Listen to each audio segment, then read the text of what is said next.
কুষ্টিয়ার আদালতে আসামির জয় বাংলা স্লোগান। কুষ্টিয়ার কোমরখালীতে আন্দোলনে ছাত্র জনতার ওপর হামলা ও হত্যাচেষ্টা মামলার অন্যতম আসামি ছাত্রলীগ নেতা ফরহাদ হোসেন পাপ্পুকে গ্রেপ্তার করেছে পুলিশ। এরপর আদালতে তোলার সময় জয় বাংলা স্লোগান দেন পাপ্পু ও দলের নেতাকর্মীরা। তবে স্লোগানটি দিয়ে সঙ্গে সঙ্গে পালিয়ে যাওয়ার কারণে নেতাকর্মীদের কাউকে আটক করতে পারেনি পুলিশ। বুধবার 27 আগস্ট দুপুর 1:30টার দিকে কুষ্টিয়া চিফ জুডিশিয়াল ম্যাজিস্ট্রেট আদালত ভবনের নিচতলায় এই ঘটনা ঘটে। পুলিশ ভ্যান থেকে নামিয়ে আদালতে নেওয়ার সময় তারা এই স্লোগান দিতে আদালত ভবনে প্রবেশ করেন। এর আগে মঙ্গলবার দিবাগত রাতে তাকে ঢাকা থেকে গ্রেপ্তার করে পুলিশ।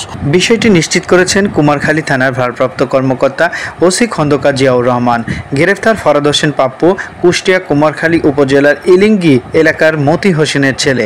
তিনি কুমারখালী উপজেলা ছাত্রলীগের সহসভাপতি।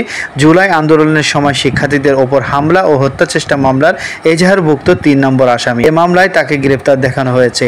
এছাড়া তার বিরুদ্ধে বেশ কয়েকটি মামলা রয়েছে। আদালত, আইনজীবী ও প্রত্যক্ষদর্শী সূত্রে জানা গেছে, বুধবার দুপুর 1:30টার দিকে ছাত্রলীগ নেতা পাপ্পুকে গাড়িতে করে আদালতে আনে পুলিশ। এই সময় গাড়ি থেকে নামার সঙ্গে সঙ্গে জয় বাংলা স্লোগান দেন পাপ্পু। এ সময় ছাত্রলীগের প্রায় 10 জন নেতাকর্মী তার সঙ্গে স্লোগান দিয়ে তারা পালিয়ে যান। পরে আদালতের মাধ্যমে ওই ছাত্রলীগ নেতাকর্মীকে কারাগারে পাঠানো হয়।